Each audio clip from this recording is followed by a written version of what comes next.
Welcome to the Empowered Investor Podcast. Have you ever felt overwhelmed by the sheer volume of choices and voices telling you how to plan or invest for your future? With his straightforward approach, host Keith Matthews of Toulette Matthews & Associates cuts through the noise to help you create a winning action plan for you and your family. The decision-making framework discussed in this show can transform you and your investment experiences and will increase your odds of becoming financially secure. Learn more and subscribe today at tma-invest.com. Welcome to the Empowered Investor. My name is Keith Matthews, and I'm joined by my co-host, Marcelo Tabawada. Marcelo, how are you today? Keith, I'm good. I'm intrigued by this episode. It hits close to home, so it's going to be interesting. Why? Why are you intrigued? Oh, well, I have a lot of, people in my generation are falling for what we're going to talk about today. So today's topic is lifestyle creep. In the episode, we're going to discuss and define what it is. We'll have a chat about why it's important, why we think listeners and Canadians need to know about this concept. What are the problems that come with lifestyle creep? We'll discuss signs, how to identify if lifestyle creep is coming into your family situation. And then finally, we'll have a list of recommendations in terms of how to avoid it. So obviously, the way we're talking about it is something that's not good, right? When we talk about lifestyle creep. So Marcelo, what exactly is lifestyle creep? So essentially, Keith, is when you're making an X amount of money, you get a raise, and now you feel like you need to spend a little bit more in things that maybe were luxuries before. Maybe you want to give yourself that extra nicer car. Maybe you want to have that extra vacation. Maybe you want to go out more often to restaurants because you feel like you got the raise and you've earned it. So I think that's lifestyle creep. Yeah, and I think even on a practical basis, for a lot of our listeners, they would understand, if I ask a question, how much does it cost to cover your lifestyle expenses on a monthly or annual basis? And a lot of people would say, I don't know, $7,000 a month or $10,000 a month or whatever the number is. And then you sort of meet them a few years later and you go, well, how much are you spending? And they go, well, I'm actually not at that number. I'm quite a bit higher. And then you go, well, how did that happen? He goes, well, I don't know. It's just like, I don't know where to start. Like all of a sudden things are just costing more money. And then life happens, right? Yeah, life happens. And when you actually sit and analyze and review, they will say things like, I'm driving a nicer car than I perhaps was before. I'm spending more money on discretionary, whether it's restaurants, whether it's travel, whether it's vacation. I'm renovating my house more than ever before. I'm buying nicer furniture than ever before. And all of a sudden, these expenses sort of creep into a person's being and their way they're leading their life. And I think one of the easiest ways to define it is sometimes when individuals get raises, whether you get a raise while you're in your working years or perhaps even an inheritance when you're in your 50s and 60s, lifestyle creep occurs when you take that increase and you spend it all. Yes. And you don't keep your saving ratios intact. So for example, if we use numbers, let's walk this through, Marcelo. Sure. Let's say a family earns $100,000 a year. They're hitting their saving targets of 15%. So they're on track financially, or 20%. These are numbers we like to consider as savings rates. So then they get a raise, the family raise, and maybe they go from 100 to 110 or 120. It's when they take that extra money, the 10 or 20, and they spend it all, and it increases their lifestyle, but they don't increase their savings. And when you do that over prolonged periods, all of a sudden you're still saving the same amount, but now let's take that family out 5 or 6 years and they're not making 100, they're making 140. Now their savings rate's quite a bit lower and they've built in a more expensive lifestyle. And we can obviously multiply these numbers by whatever factor.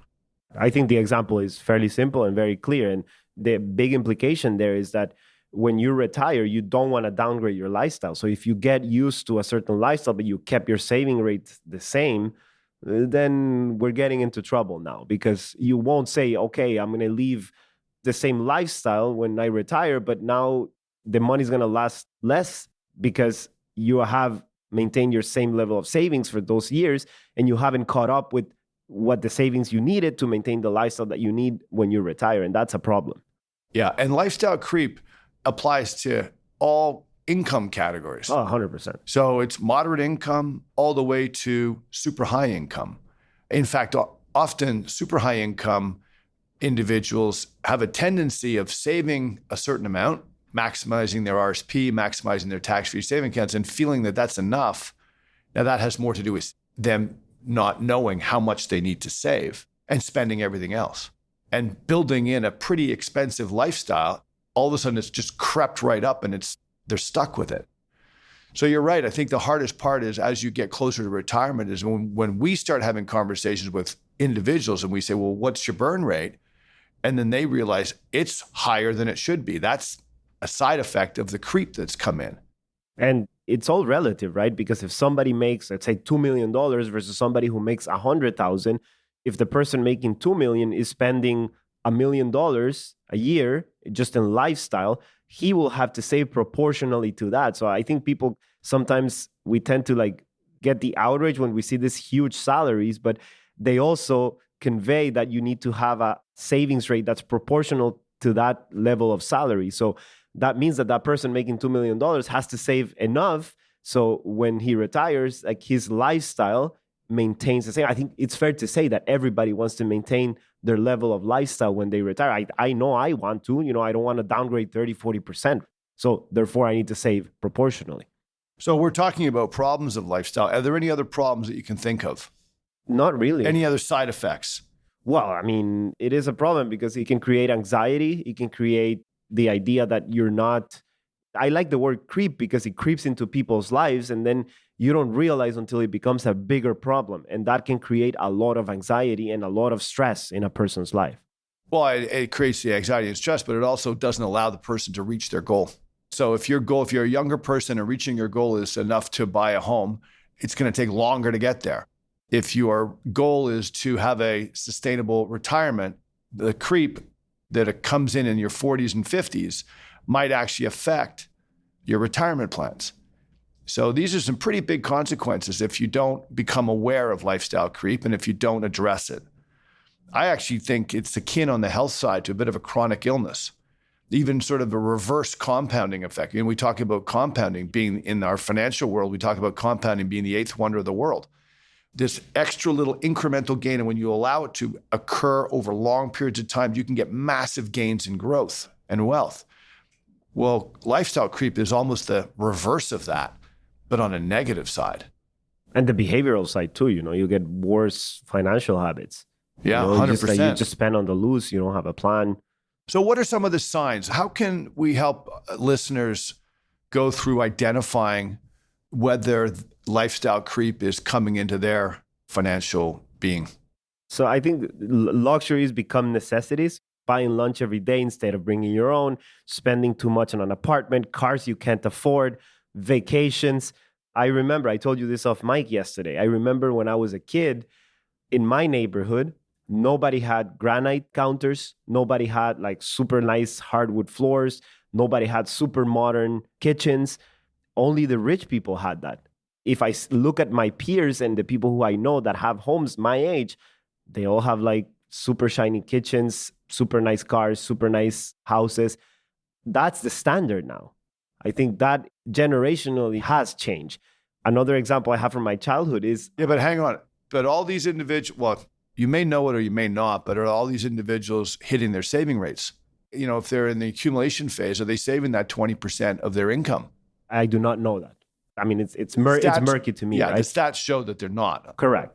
If we look at our large statistics show that they don't.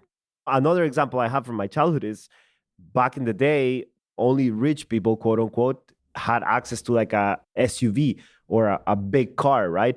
Now I see them everywhere.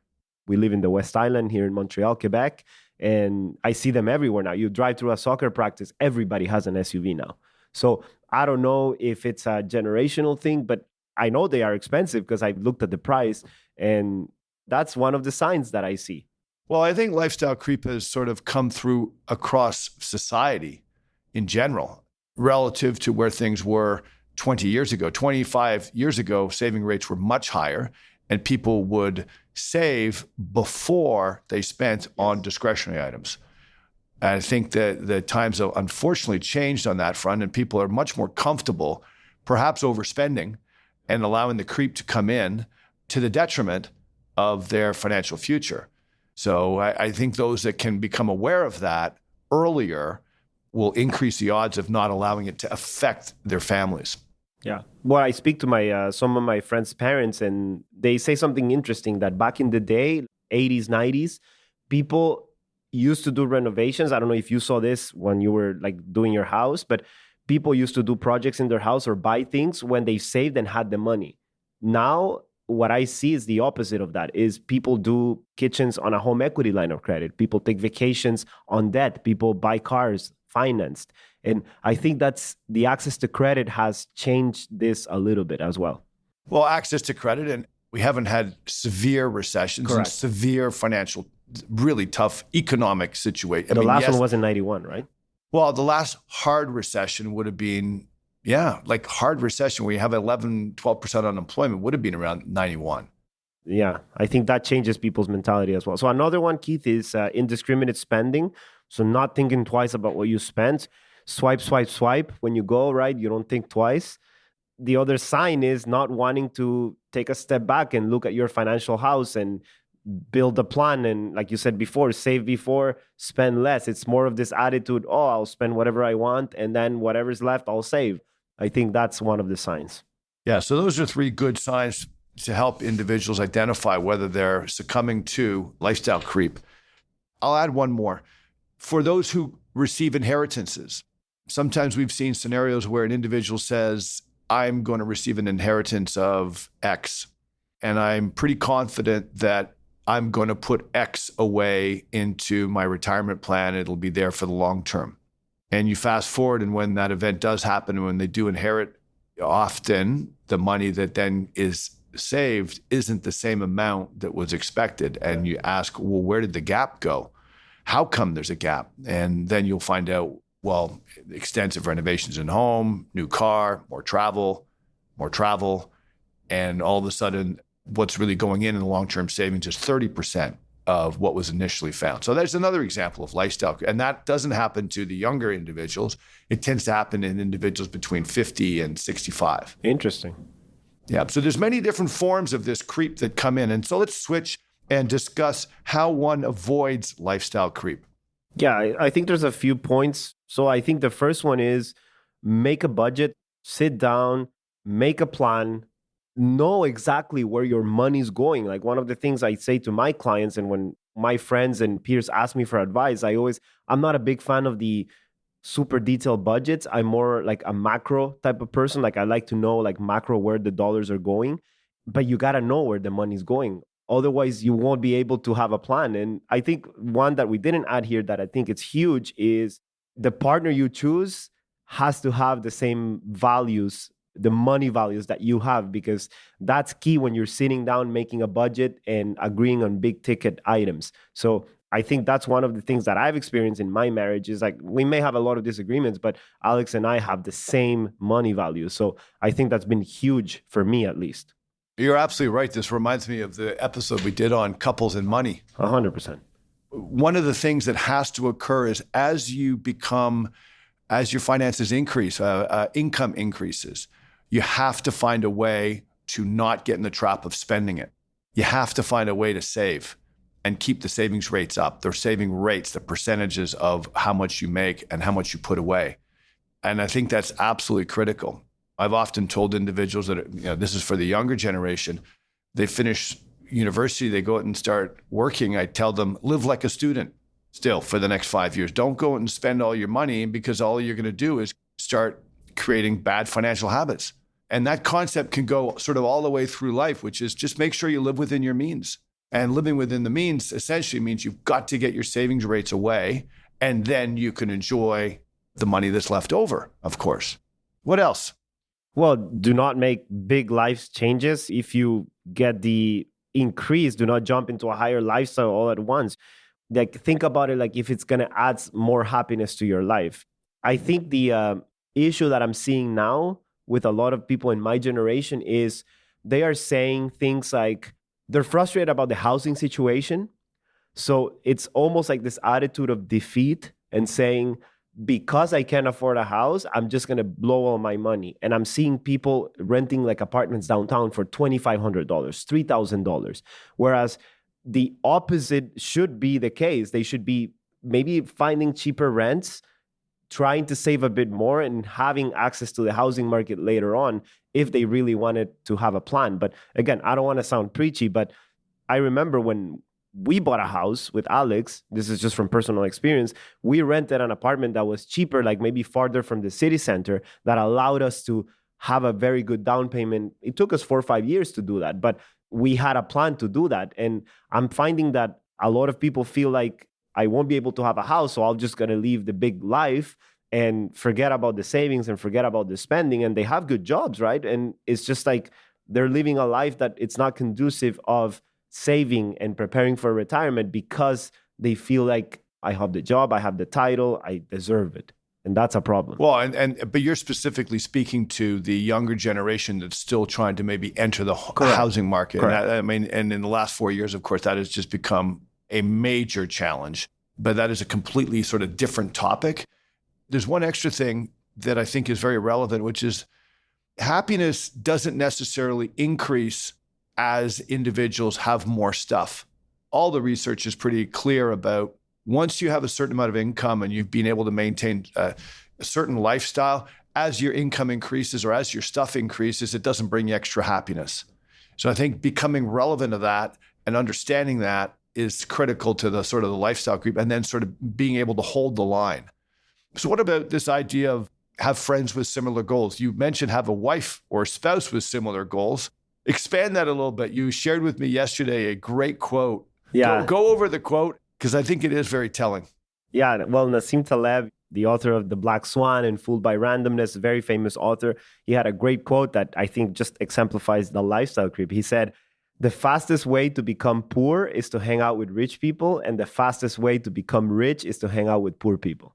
And to me, that's so telling because I see this very often where it's like if you have friends who are spending on big ticket items and have luxury cars and do 3 vacations a year.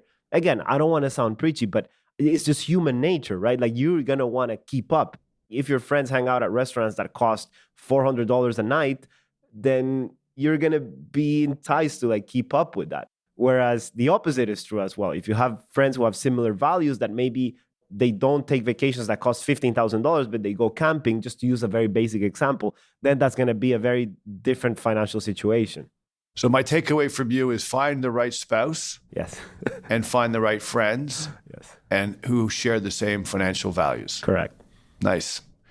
So Marcelo, let's wrap up the show on lifestyle creep. I mean, my final comment would be it's real. I think it's something that all Canadians need to become aware of, this creep that can occur, identify it and address it, and make sure you keep your savings rate up and don't build a more expensive lifestyle where you'll sort of regret the decisions that have to come after. Obviously enjoy life. Yeah, obviously do all the things you need to do, but have a plan and become aware that this is a concept, right, and it is a negative issue. Yeah, and I think if you get a raise, the best outcome is if you want to increase your spending, like make sure your savings goes up proportionally to the raise, right? And the best outcome is maintain your lifestyle and just save everything that came as a raise. I think if you do that, you're going to be ahead of so many people and just ahead of the game overall. Yeah, and you'll have financial peace of mind later. Yeah. Well, actually, you'll have it now, so that'll bring some peace of mind as well. Correct. So Marcelo, thanks so much for today's episode. It's a bit of a casual discussion, but a really, really important concept. And so thanks so much for sharing your thoughts. Very nice. You've been listening to the Empowered Investor Podcast, hosted by Keith Matthews.